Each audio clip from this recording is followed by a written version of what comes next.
Top 10 Worst Drivers in Formula One History. Today's F1 grid is full of talented drivers. Even those who bring sponsorship money, known as pay drivers, have proven themselves in junior racing categories. This wasn't always the case. In the past, F1 had drivers who were on the track simply because they could afford it, making the sport dangerous for everyone. Notable mentions include Slim Borgud, who displayed the pop group ABBA's logos on his ATS car after a brief stint as their studio drummer. Paul Belmondo, son of actor Jean-Paul Belmondo from the French film Breathless, entered 27 F1 races between 1992 and 1994, but only qualified for 7. Piercarlo Genzani is noted for his persistence. He entered 111 races but scored only 2 points. Even with their poor records, these drivers don't make our top 10 worst F1 drivers list. Get ready for the black flags! Before we move on, if you haven't subscribed to our channel F1 Box, hit the subscribe button. Starting at number 10, we have Alex Yoong. Despite limited success in Formula 3, Formula 3000 and Formula Nippon, Alex Yoong became the first Malaysian driver in F1, debuting at the 2001 Italian Grand Prix. He joined Minardi with sponsorship from the government-backed Magnum Corporation. After the season, Yoong concluded with 2 retirements and a 16th place finish before partnering with Mark Webber for the 2002 season. Webber was much better than his teammate, beating him in every race. Yoong got kicked out after the season, and the team boss threatened to sue him for not paying $1.5 million in sponsorship. Talk about hitting the brakes on Yoong's F1 dreams. On number 9, we have Marco Apicella. Marco Apicella earns his spot on the list for holding the record of the shortest F1 race career in history. In the 1993 Italian Grand Prix, Marco Apicella geared up for his F1 debut with Jordan, but his big moment was cut short at the very first corner when JJ Leto's Sauber collided with him. Talk about a blink-and-you-miss-it debut. With just 800 meters under his belt, Apicella's F1 career came to an abrupt end. He was replaced by Emanuele Nasperti for the following round in Portugal and never raced in F1 again. We'll never know how good Apicella could have been.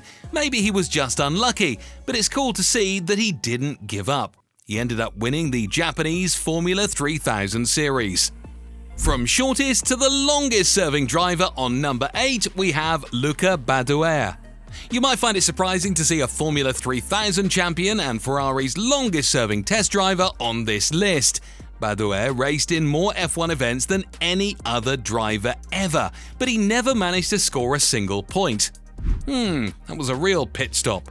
Bado began his F1 career with BMS Scuderia Italia in 1993, then moved on to drive for the equally uncompetitive Minardi and 40 teams. After his time with different teams, Bado spent 10 years testing for Ferrari. But when Felipe Massa got hurt in practice for the Hungarian Grand Prix, Bado got his shot to race for the team. It was a disaster for Bado. He qualified 3 seconds behind pole sitter Rubens Barrichello in Valencia and got fined for speeding in the pit lane. In Belgium, he qualified last and finished 14th, while his teammate Kimi Räikkönen won the race. Bado was replaced by Giancarlo Fisichella after just 2 races. Number 7. Taki Ino, known for his comedy accidents. Taki Ino is more famous for his funny accidents during the busy 1995 season than for his okay driving.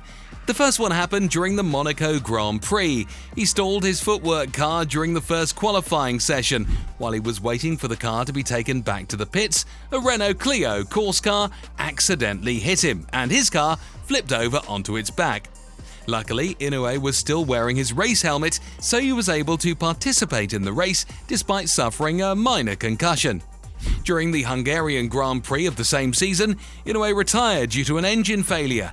While he was helping marshals retrieve a fire extinguisher, a course car hit him and knocked him off his feet. Luckily, he wasn't injured, but he retired from F1 at the end of the season. Number 6. Yugi Ide, one of the oldest F1 rookies. Our second Japanese driver on the list is Yugi Ide, who debuted in F1 at the age of 31 in 2006, making him one of the oldest rookies. Ide probably got his Super Aguri seat because the team wanted an all-Japanese lineup. However, he struggled from the start, being much slower than his teammate Takuma Sato in Bahrain and failing to finish before retiring in Malaysia. Things went downhill in Australia when he was blamed for blocking Rubens Barrichello during qualifying and spun multiple times during the race. The final straw came at Imola. Ide caused a first-lap crash with Christian Albers, leading the FIA to revoke his super license. Talk about a crash course in F1.